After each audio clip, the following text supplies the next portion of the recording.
What is going on, everybody? I'm Duso back here with another video. In today's video, I'm going to be ranking the top 50 players in the NBA. I need you guys to know that these are my rankings, so if you feel differently, you can let me know down in the comments. But with all of that said, let's get right into the video. All right, so I found a tier list, top 50 players for the 2021-22 season. People aren't really liking this one, but this is the best I can do. And this is definitely missing a lot of key players. Most importantly, I don't know where Darius Garland is. I'm so tired of the Darius Garland disrespect. I mean, this guy was an all-star, led the Cavs to a play-in. Either way, though, you know, we'll make do with what we got. So 50 players. Again, these are my rankings. So if you guys, you know, feel differently, let me know. All right, so starting, the best player in the league right now currently is Giannis Antetokounmpo, I believe so. I mean, he did in a 3-year stretch. He was a 2-time MVP and he won a championship. I mean, that's comparable to like LeBron, of course, Stephen Curry, KD, and such like that. Either way, though, moving to the second best player, I believe, is Stephen Curry. Just won a championship this year. I feel like that's pretty self-explanatory. Third best is LeBron, and then fourth best is Kevin Durant. If I can find him, I cannot see.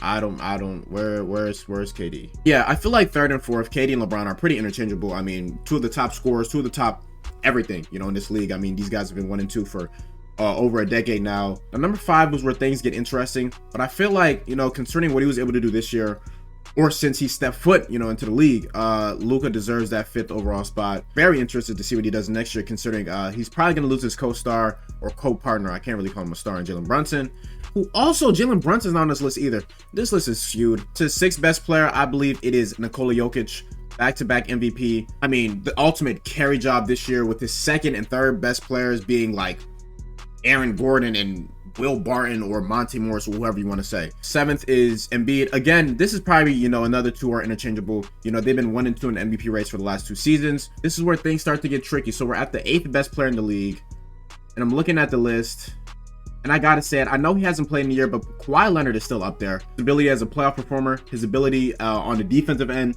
to score the ball, you know, a mid-range assassin. I'm excited to see what he and the Clippers do coming off that ACL injury. Personally, right now, I believe they are the favorites to come out of the Western Conference if everything goes well, you know, because for the last 2 years that they've been together, a lot of things have gone wrong. Things are tricky, but I feel like you have to go James Harden here just because of what he's done over the past decade plus. I mean, you know, just a couple seasons ago, he was averaging 36 points per game. And I know his statistics went down when he was in Philly, but he was adjusting, still dealing with the hamstring injury, I believe, even though he said, you know, he was healthy and such. I don't think that was the case. One of the league's best scorers, one of the league's best playmakers. I mean, he was the glue that kept the Nets together. I mean, as we saw this year, I think he and Embiid will have a great year next year. It's all about getting healthy, you know, continuing to game that chemistry. And for the Sixers, you gotta, you know, add more pieces around them because the team ain't really too good. 10th best player. This is where the hot takes might start. I'm giving it to my guy Jimmy G Buckets. What he did this year in the playoffs. Outside of him on the Heat, it's Tyler Hero as a shot creator, and then it's a bunch of nothingness. So considering that at his age, you know, he continues to get older and his game just continues to grow and grow and grow. And it's crazy to me because he wasn't an all NBA player this year. Highly disrespectful. He fits that Heat culture. He's that Heat team. So for that reason, I have to give him the 10th spot. 11th, 12th, and 13th. Jason Tatum and Jimmy Butler are interchangeable to me. Tatum, of course, had that great finals run. Didn't end too well, but he is only 24 years old. Anthony Davis missed most of the year with injury. We still got to talk about how great of a player he is. And then Paul George, you know, another great player. Super shifty. I mean, he's 6'8", 6'9", and can handle the ball like a guard. What he's done over the last couple of years, and especially that playoff run he had last year. Once Kawhi went out, he stepped up his game. This is where things get real iffy for me. I might end up changing this, but for right now, I got Kyrie and Dame as the 14th and 15th best players in the NBA. Say which one about Kyrie, the amount of games he missed, the headache that he is. I don't care. I love Kyrie Irving as a basketball player. I mean, you talk about what he does strictly on the court, and that's what this ranking is, strictly on the court. He is a 26, 27 point per game player, shooting about like 50, 40, 90 splits. Of course, it might not have been that this year because of, you know, the circumstances and such, but I mean, Kyrie Irving is a top 3 to 4 point guard in this league. I believe he's better than Dame. He has the championship. He has the accolades.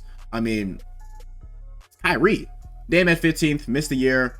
He'll be back. He'll be great. All right, so my next 4 after that is Devin Booker, Ja, Ingram, and Zion. Devin Booker led his team to the best record in NBA. You know, of course, they didn't have the season they probably wanted to, but I mean, he's still one of the best scorers, one of the best young scorers at that in the NBA. Ja Morant, we know how much he fits that Memphis culture. Took a major leap in his 3rd season, All-NBA player, All-Star. Had a career year. Brandon Ingram, after a poor start to the season, you know, Pelicans looked like they weren't going to do much. He helped lead the team to a play-in win. They took 2 games off the best team in NBA. I mean, he had a fantastic playoff run in his first ever playoffs. And then I got Zion. Again, these two are interchangeable. I just want Zion behind him just because Zion missed the entire year. All this talk that Zion's fallen off or he's a Greg Oden or whatever. I mean, come on, bro. I feel like that's very premature. Players can have injuries. It's okay. I mean, he'll be back. He'll be great. And we'll forget about, you know, this missed season. And the last player, actually, you know what? I think I'm going to put Trey in front of Ja. So I like this better. But yeah, Trey will be the last person added. I just couldn't find him to start. Either way, though, honestly, he's better than him too as well. He's better than Devin Booker. We talked about what Brandon Ingram was able to do with the roster he had. We talked about what guys like Jokic was able to do with the roster he had. And Luka, I mean, Trae Young is in that same boat. I mean, you talk about the shot creation for the Hawks. Outside of Trae, it's Bogdanovic.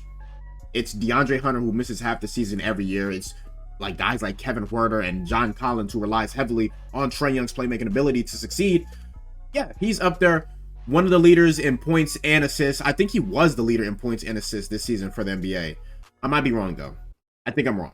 But either way, though, I mean, we know what Trae Young can do. His ability to take over games, to shoot the ball, to handle the rock, to facilitate. Honestly, you could make the argument that he's higher than Dame.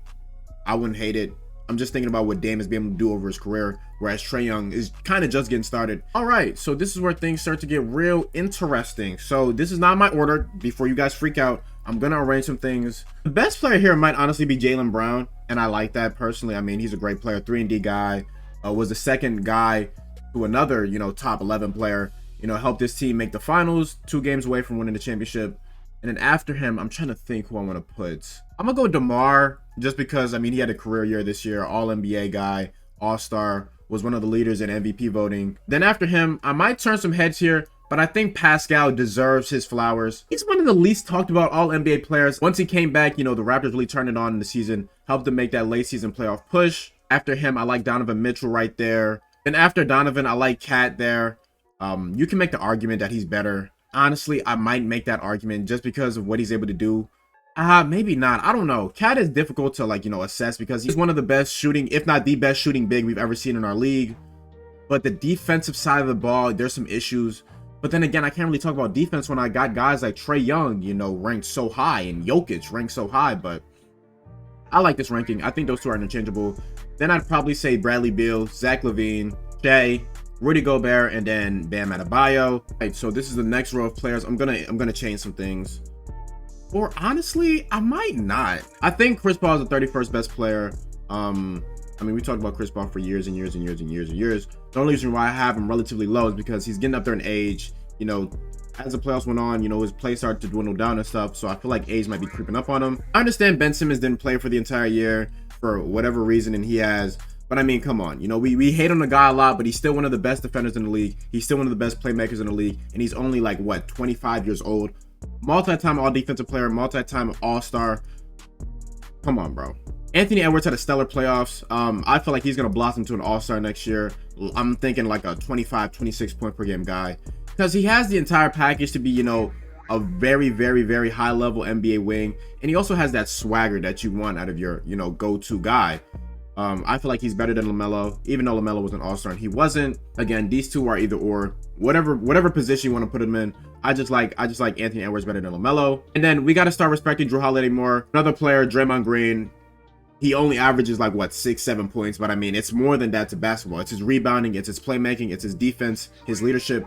All that together is why I believe he's one of the top 30, 6 best players in the league or so. I'm gonna put Chris Middleton ahead of Domantas Sabonis. Chris Middleton was an all-star this year. He's an uber efficient wing player. I gotta put Klay Thompson ahead of him. I'm sorry. I know Klay Thompson's coming off, you know, his ACL injuries and such. I feel like he's gonna be a lot better next year. Yeah, I like this. I think honestly I'm gonna put him ahead of Draymond and Chris Middleton. I might even put him ahead of Jrue Holiday. CJ McCollum and Sabonis. I feel like Sabonis just does more. I'm noticing now that there's more than 50 players here, so everybody won't get ranked.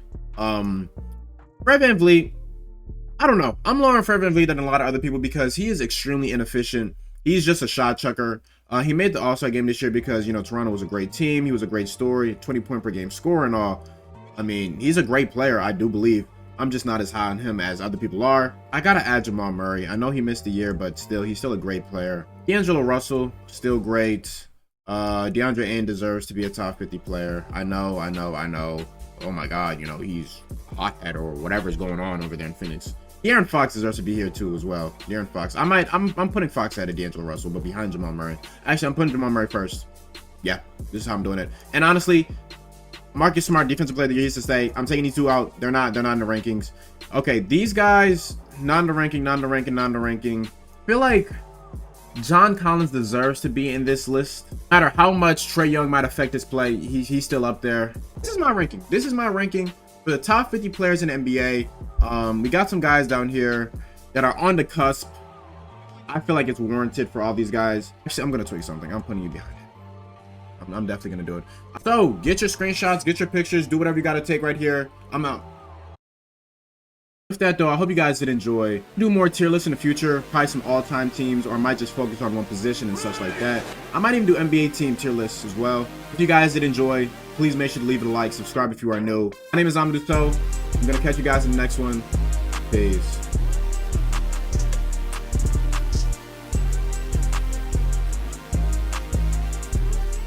Darius Garland is a top 25 player.